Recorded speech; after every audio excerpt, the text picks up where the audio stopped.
用呢部 Leica CL 啱啱喺德國度淘翻嚟嘅，咁咧插支 Cinemax 50mm 啦，睇下今日會有啲咩可以影到啦。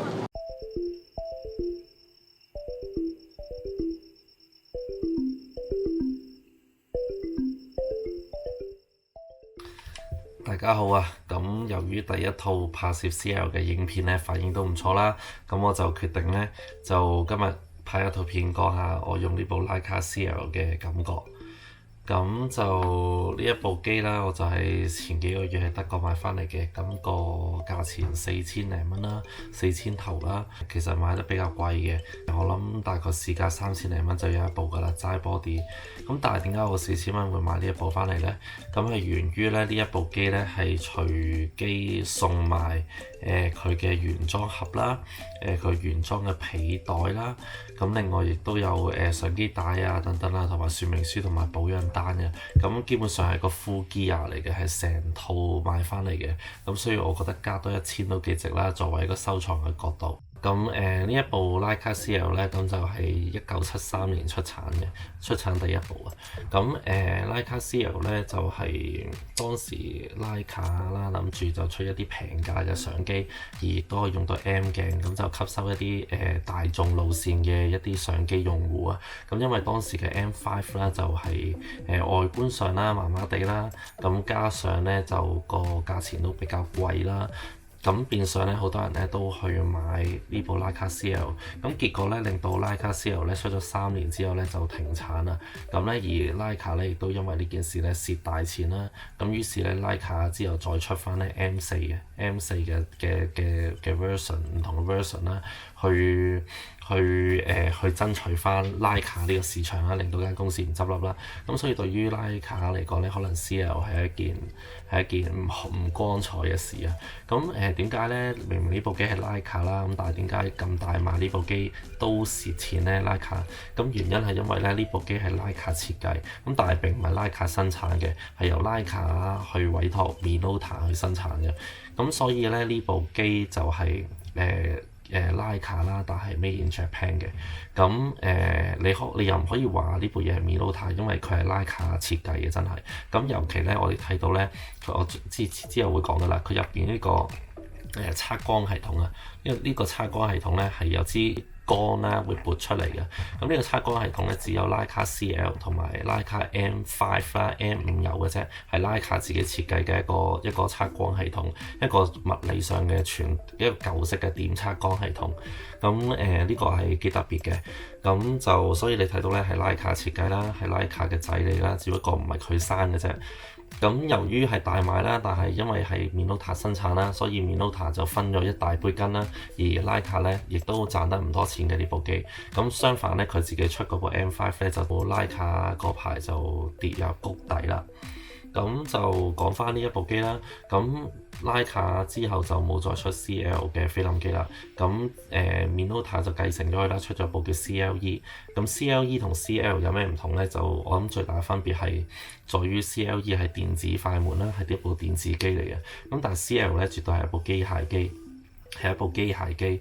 咁就基本上咧，有啲人話個測光會壞啦，咁但係其實測光壞咗之後咧，最多你裝一個測光嘅熱靴喺上邊，一啲外置嘅熱靴，咁你已經可以用到嘅部機，因為部機係全機械嘅。咁呢樣嘢咧同 Minolta 唔同啦。Minolta 電子快門、電子測光有得係咪光圈優先啊？有得用光圈優先啦。咁但係 CL 係一部純機械嘅機嚟嘅，咁所以係幾特別啦。咁講襟用嘅，我相信 CL 一定襟用噶啦。部機啦，咁我用過一排啦，咁我相當之滿意呢一部 Leica 嘅插到 M 鏡嘅機啊。今日咧係收到部機嘅第2日啦，咁就約咗朋友咧出尖沙咀試下呢部機。咁咧我手上咧插住嘅係 Cinemax 嘅50mm，睇下會有乜嘢效果啦。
咁第一咧就係呢部機咧真係好輕好輕，佢咧插咗支 M 鏡落去咧，只有 M240啦嘅一半嘅重量。我覺得仲輕一半添，個感覺。咁如果你配一支普通嘅徠卡 M 鏡咧，就好似一部好細部嘅無反，好細部嘅無反。咁影出嚟嘅質素非常之好啦，因為菲林時代都係講支鏡啦，你支鏡插得靚咧，插支靚鏡咧，基本上都影得靚嘅相噶啦。咁因為呢部機細部啦，咁我拎出街影相嗰陣咧，冇 M240咁多人望啦，咁隱蔽性都非常之高嘅，好適合街攝。好，咁其次啦，第二點咧就係佢個 viewfinder 咧係非常之大，係望落去非常之清晰，所以咧佢條40mm 嘅框線咧係等於 M 機28窄少少嘅啫。咁而佢嘅50mm 框線咧就係35mm嘅窄少少。咁而當我平時用嗰陣咧，我都會見到支90mm 嘅框線，而90mm嘅框線咧比我想像中大。咁望落去咧，我自己覺得啦，插支90mm嘅鏡落去咧，都可以容易係去就位啦，容易係對焦嘅，咁難度唔大。咁望得多啦，因為平時用 viewfinder 影相嗰陣咧，都成日會諗，如果用90mm 影出嚟會點呢？咁我會係嘗試下度下90mm 框線會影到啲乜嘢。咁咧我慢慢咧都開始有興趣咧，想嘗試下買支90mm咧插落去，試下用90mm嘅角度去影街攝，究竟會有咩效果？好，咁第三點咧，我就想講下佢個測光系統。咁咧，因為我插咗一粒電壓唔同嘅代用電啦，咁所以咧測光嗰個準確值咧並唔係測光錶入邊嘅正中間，咁有少少偏差嘅。咁我咧自己攞部電話啦，嚟測光啦，咁就對比翻用嗰個相機嘅測光系統啦，做一個比較啦。咁我咧就好快就得出咗咧，用咗代用電之後啦，佢嗰個準確嘅測光值咧係喺正中間 over 2級，就係一個正確嘅測光嘅顯示位置啦。咁咧，所以我每一次影相嗰陣咧，我只要睇個 viewfinder，睇個 viewfinder 咧，只要佢係喺中間嘅位置，去到完全過曝嘅中間，即係中間 over 2級呢個位置咧，就等於咧個測光係正常噶啦。咁所以咧，我每一次咧影相嗰陣就只需要喺個 viewfinder 裏邊睇嗰個快門速度啦，再睇埋嗰個測光準唔準啦，唔準嘅話就轉下個快門速度，或者再轉下個光圈，咁我就可以揾到個合適嘅一個測光嘅值去影相，咁完全唔使咧，好似平時機咁左望右望，然後先至影到啦，咁係快手好多嘅。我俾你哋睇下嗰個測光系統嘅設計啦。呢一個咧就係佢入邊嗰個測光嗰支棍啦。咁呢個設計咧係 CL 同埋 M5先至有嘅啫，之後就冇再有呢個設計啦。